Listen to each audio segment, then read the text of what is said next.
자, 오늘도 박사님과 함께 어떤 주제로 할지 기대가 되는데요. 지난주에는 턱관절부터 시작되는 난치병이라는 주제로 소개를 해주셨습니다. 예. 오늘은 어떤가요?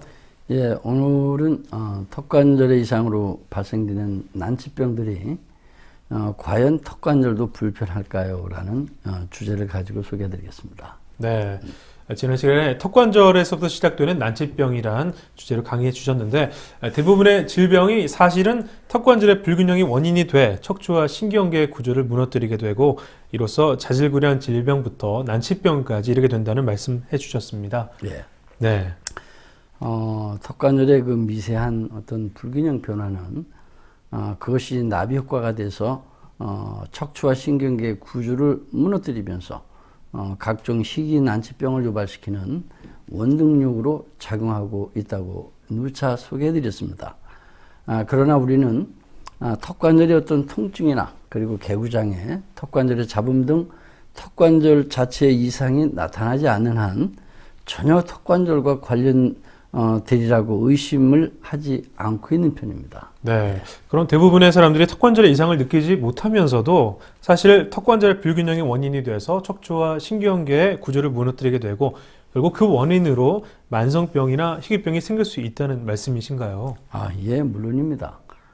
우리는 보통 턱관절에서 어떤 소리가 나거나 그리고 턱이 약간씩 지그재그로 움직여져도 일반적으로 별로 대수롭지 않게 생각하고 있습니다.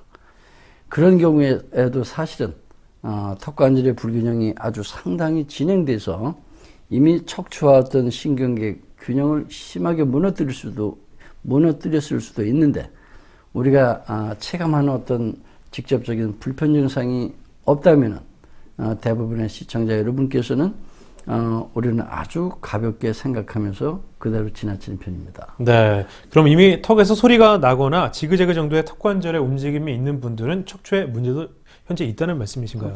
당연히 그렇습니다. 네.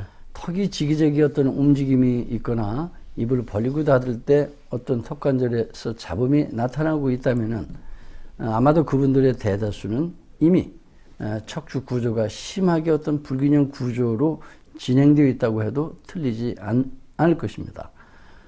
그러나 아직까지 자신들이 느낄 정도로 어떤 뚜렷한 불편 증상이 없으니까 설마 이것도 큰 문제가 될까 하는 정도로 그냥 가볍게 여기고 살고 있을 뿐입니다. 저희 클리닉에는 그 정도의 가벼운 턱관절 문제를 가지고 있음에도 불구하고 여러 가지 각종 희귀 난치병으로 찾는 환자들이 현재도 아주 많이 늘고 있습니다. 네. 박사님, 그럼 턱관절의 통증이나 개구 장애를 이미 갖고 있는 분들의 경우엔 더욱더 많은 문제가 있을 수 있다는 말씀이네요. 당연히 대부분 그렇습니다. 네. 그런 분들의 경우에는 비록 턱관절의 어떤 불균형 문제가 턱관절 자체로 국한되면서 어떤 턱관절의 통증이나 개구장애 쪽으로 불편 증상이 나타난 것일 뿐입니다. 그러나 임상적으로 살펴보면은 이미 그분들은 등이 굽어 있거나 또는 척추측만 일자목이나 일자허리 그리고 골반 비틀림 등의 잘못된 척추 구조를 갖고 있는 경우가 대부분입니다. 이를테면은 턱관절 자체의 어떤 불편 증상을 갖고 있는 사람들의 경우는 당연히 이미 척추 구조에 심각한 문제를 갖고 있는 사람들이 대부분입니다. 그러나 그런 분들도 자신이 갖고 있는 각종 통증성 질환이나 어떤 희귀 난치 질환들이 자신의 이 턱관절 구조의 불균형 때문에 발생된 것을 모르고 있다는 사실입니다. 그러나 더욱 심각한 문제는 턱관절에 어떤 소리도 나지 않고 그리고 정상적으로 정상적인 것으로 느끼는 사람들도 또는 비록 턱관절에 문제가 있지만은 그리고 턱관절 자체 어떤 불편 증상을 못 느끼면서도 각종 난치병이나 희귀병, 만성병 그리고 각종 통증성 질환을 갖고 있는 사람들이 더 많다는 불편한 사실입니다. 네. 박사님, 그럼 박사님 말씀처럼 턱관절의 불균형이 전신 척추 구조를 무너뜨리게 되고 또 신경계 구조까지 무너져서 현대인이 갖고 있는 각종 희귀 난치병과 만성병의 원인이 된다는 사실을 왜 의료계와 매스컴에서 이슈화하고 있지 않을까요? 예, 이미 해외에서도 그렇고 국내에서도 수차례에 걸쳐 신경의학적인 관점 그리고 구조의학적인 관점에서 그 가능성에 대한 언급은 여러 차례 있었습니다. 네. 그러나 아직까지 그 해법을 명확하게 제시한 어떤 논문이나 임상적 결과를 제시한 의료인은 없었습니다. 그래서 흐지부지 아마도 수면 아래로 내려가는 것이 아닐까 하는 것이 저희 생각입니다. 그리고 이미 KBS, MBC, SBS 등 방송 3사에서도 몇 년에 걸쳐서 턱관절의 중요성에 대한 의료 특집을 방영한 사실이 여러 차례 있었습니다. 그러나 그때마다 의사나 치과의사 그리고 의대, 치대 등의 이 편향적인 어떤 취재 위주의 그 내용이었습니다. 네. 그럼 박사님께서는 언제부터 이 턱관절의 중요성에 대한 연구를 좀 시작하셨습니까? 예, 저는 이미 90년대 초반부터 턱관절에 대한 관심을 갖기 시작했습니다. 제 자신이 환자였기 때문에 저를 고치기 시작한 것이 지금의 턱관절 전문가가 된 계기가 아닐까 아마도 생각하고 있습니다. 네. 처음에는 저 역시 턱관절이 어떤 신경계와 그리고 척추 구조를 무너뜨리는 핵심 원인처가 될 것이라는 것은 전혀 상상하지도 않았습니다.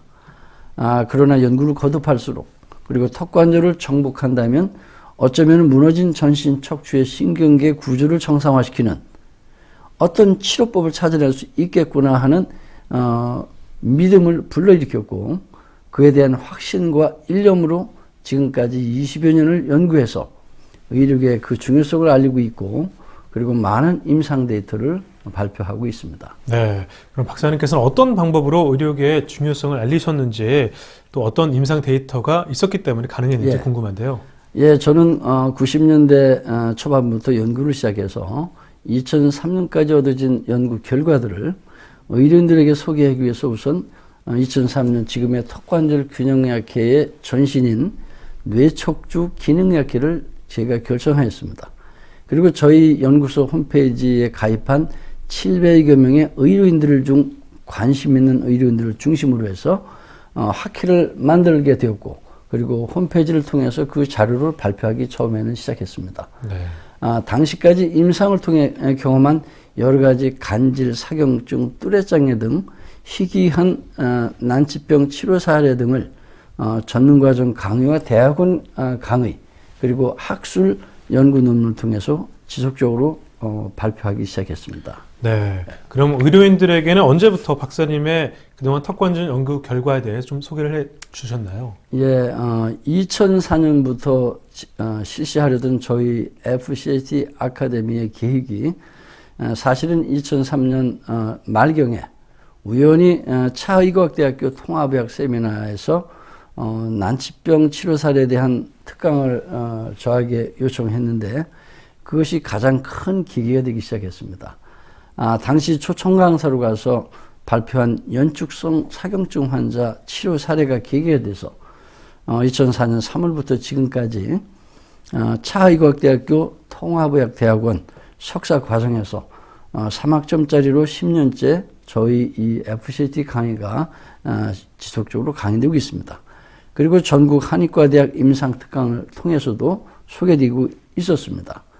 이미 2005년부터는 여러 가지 학술지를 통해서 이 치료법에 대한 그 원리와 방법 그리고 난치병 치료 사례 등을 발표하기 시작했습니다. 네, 그럼 지금까지 근 10년에 걸쳐서 의사, 치과 의사 또 한의사를 상대로 한 박사님의 턱관절 공개 강의가 대학원과 연구소에서도 현재 진행이 되고 있는 것이군요. 예, 그렇습니다.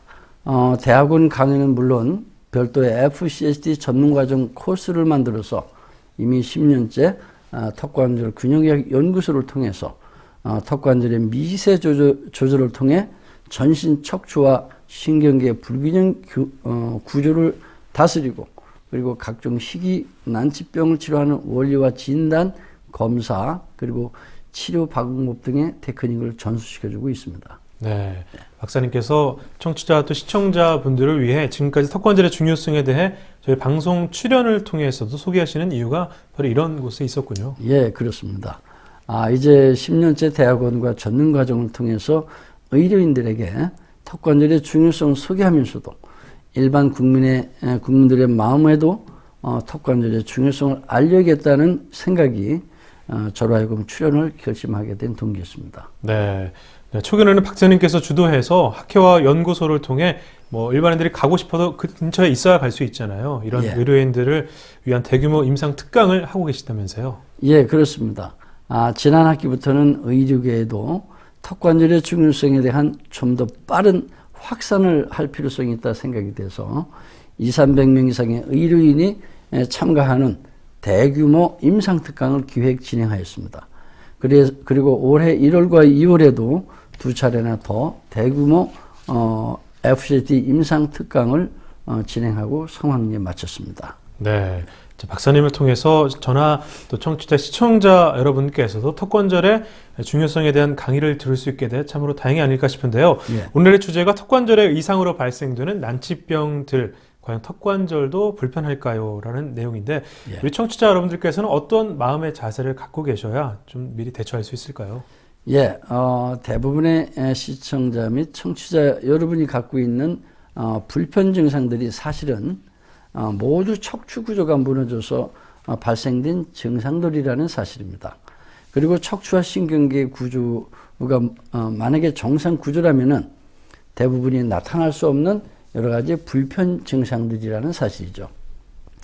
그리고 또한 척추와 신경계 구조를 무너뜨리는 원인이 턱관절의 불규정에서부터 비롯된다는 사실을 또 모든 시청자 및 청취자 여러분이 모르고 있다는 불편한 현실입니다. 네.